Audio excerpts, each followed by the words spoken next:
रघुपति राघव राजा राम, पतित पावन सीताराम। सीताराम सीताराम, सबको सन्मति दे भगवान। रघुपति राघव राजा राम, पतित पावन सीताराम। नमस्कार, सिंप्लिसिटी विद रश्मि में आपका बहुत बहुत स्वागत है। आज फिर आ गई आपकी रश्मि, आपसे कम समय में ज़्यादा बातें करने, आपको किसी भी तरीके से मोटिवेट करने। आज का मेरा टॉपिक है अच्छे काम।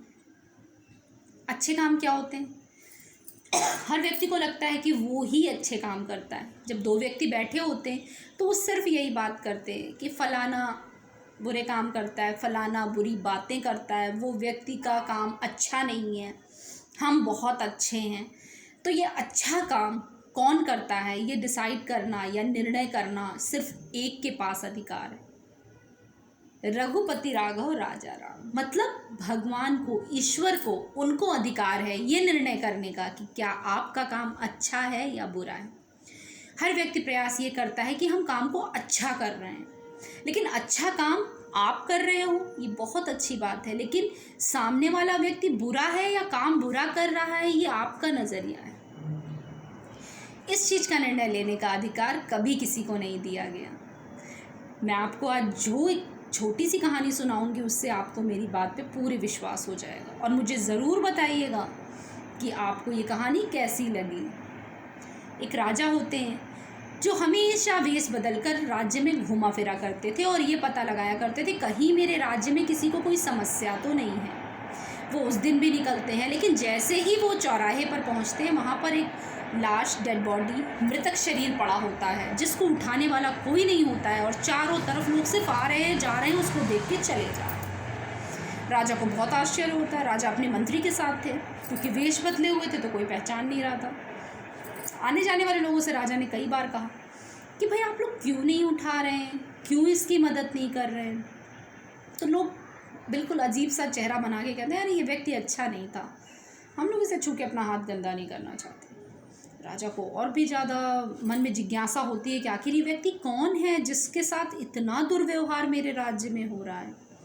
राजा सामने की दुकान पे जाते हैं और उस व्यापारी से कहते हैं कि भाई आप लोग इसको कंधा नहीं दे रहे हैं।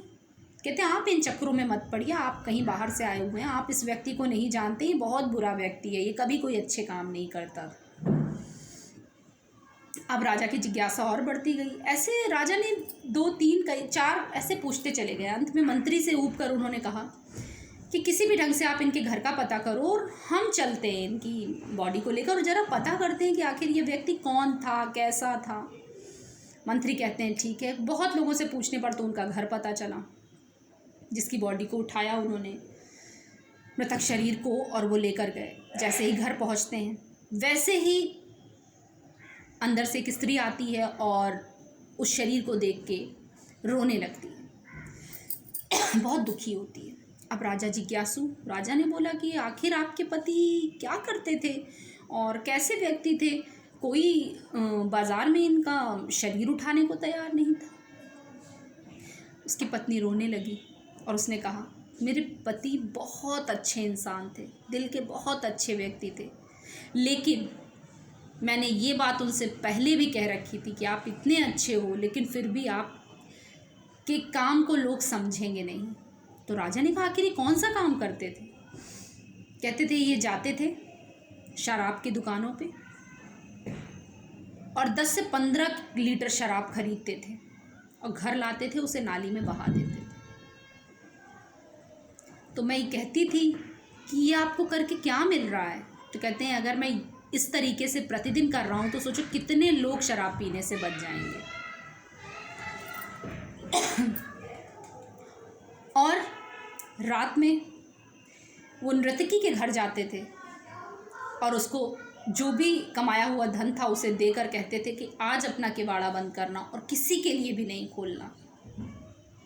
जब घर आते थे तो मैं नाराज़ होती थी कि आप ये सब क्यों कर रहे हैं। तो कहते सोचो कि कितने व्यक्ति बच जाएंगे मेरे इस एक अच्छे काम से।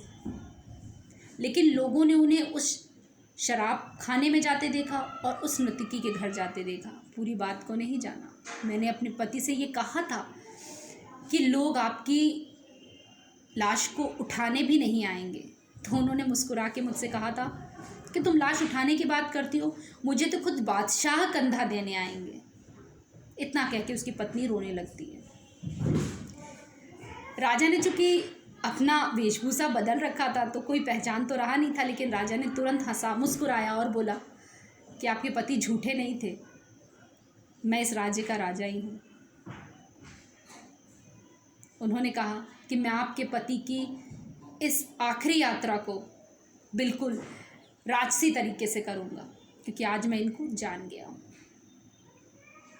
तो ये छोटी सी कहानी सिर्फ आपको इतना बता सकती है कि आप अच्छे काम करेंगे, वो लोगों को भले ना दिखें, वो उस ईश्वर को, उस भगवान को दिखेंगे, और आपके कर्मों के अनुसार आपको जो फल मिलना है वो मिल के ही रहेगा। जन्म और मृत्यु ईश्वर के हाथ में है। उस बीच के दौरान में किया गया काम वो आपके हाथ में है और उसको हमें संवारना है। हम अच्छे हैं, दूसरा बुरा है, ये ज़रूरी नहीं है। तो आज आपको ये छोटी सी स्टोरी कैसी लगी मुझे ज़रूर बताइएगा। Stay home, stay safe, subscribe करिए, मुझे लाइक करिए। नमस्कार, राधे राधे।